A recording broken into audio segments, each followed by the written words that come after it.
Hi everyone, welcome back to my channel. Today we're going to talk to a certified CPA career coach about when should I be leaving my job and what options do I have. If you like what you see, please give this video a thumbs up and also subscribe to the channel. If you have any questions, please let us know in the comments below. This is going to be a 3-part series talking to Casey about various CPA career topics.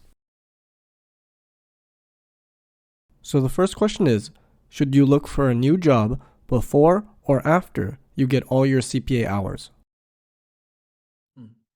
So the major milestone moments of the CPA journey is getting enrolled into the CPA program. And I know there's a lot of courses that you need to take to get there. Passing each of the modules, finishing the final exam, passing the final exam, and then finishing the work experience. And the considerations that I've heard candidates ask, is, am I able to get a job if I don't have my CPA yet, but I finished the CFE? Like, probably. I mean, if you apply yourself, you could probably get a job. Now, the implications that I typically hear are, well, is that going to put a hindrance or a delay to your work experience? And it really depends. It really depends. And I'll share a few different pathways that I've seen. If you're in a pre-approved path and you're moving to another pre-approved path, or in other words, professional service firm like a Big Four to a mid-size to a professional service firm, Big Four, it's not too drastic of a change. You're more likely going to be able to get your work experience covered within the time frame that you would have had you not left. Now, it really depends on your reason for changing. Right? Your reason for changing. You may find an opportunity with higher pay or a better balance, or in a city that you actually want to be moving to for personal reasons. And it's important to ask yourself these questions. What are the pros and cons of staying on this path?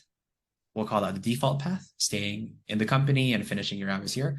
And what are the pros and cons of going out and finding a new job and making this transition? And it's then going to be up to you to determine analytically what makes the most sense, and then emotionally and more what I would describe as following your heart or your gut. Is this the right move for you? And I've been there. Honestly, I started applying for jobs shortly after. It was the summertime. I finished the CFE the September before. I passed and I had another 12 months of work experience. I started applying for jobs and seeing that they would pay better work-life balance, industries that are exciting me. And I remember applying for a controller role and went through the process, and it really did excite me. It really did. And I would work with the CEO. I'd have deeper involvement with business strategy. And when I got the offer, something didn't feel right. It had 50% higher pay, better work-life balance, decent benefits, but something didn't feel right. And when I did this pros and cons list, it was a no-brainer.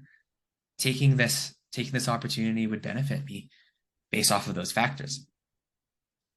However, deep down, I had to ask myself, is it financial reporting that I want to be doing? Is this the opportunity, the best opportunity for me to move on to? And I still have another 12 months of work experience. When I came to that point, it wasn't so much about finishing the work experience. I was quite confident I would have finished. I would have been able to finish that given the job description. And by the way, they didn't give me the controller offer. They offered me a senior accountant role based off of the work experience. But it really came down to what I saw for myself actually 3 years down the line. And I saw myself running a business. And I actually saw that there was more value at staying with a big firm, diversifying my experience, than it was to focus and specialize in financial reporting. So I know there's so many different pathways that you can choose. And if you are having these thoughts and considerations, I'm always happy to have a quick conversation to give some more tailored advice, because I think from this kind of conversation now is a bit more general. But if you are feeling like there's thoughts of trying something before qualifying, I think it's important to pay attention to those thoughts and start to resolve them with taking deliberate action. And deliberate action at this point, maybe collecting more information, having conversations, and maybe applying for jobs and seeing how it feels to go through that process. Yeah, I'd say I think one thing I would agree with is also how when you're going through the process, you really want to understand like what is your end goal, right? It's not just getting the designation, but after that, right? Like because if you go into another role, is that where you actually want to stay or not? Um, Yeah.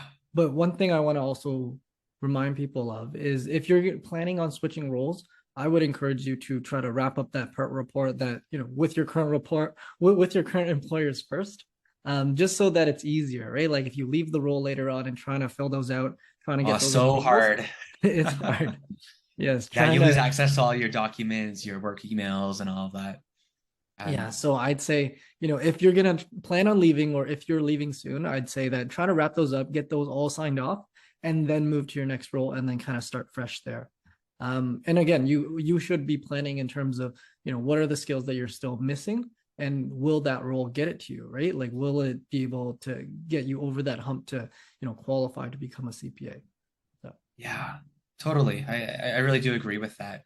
And it's not uncommon, right? It's not uncommon to be considering job changes before qualifying. mhm. And nowadays, people are changing jobs quite frequently, right? There's a lot of opportunities out there, and especially now with the market, it's changing now.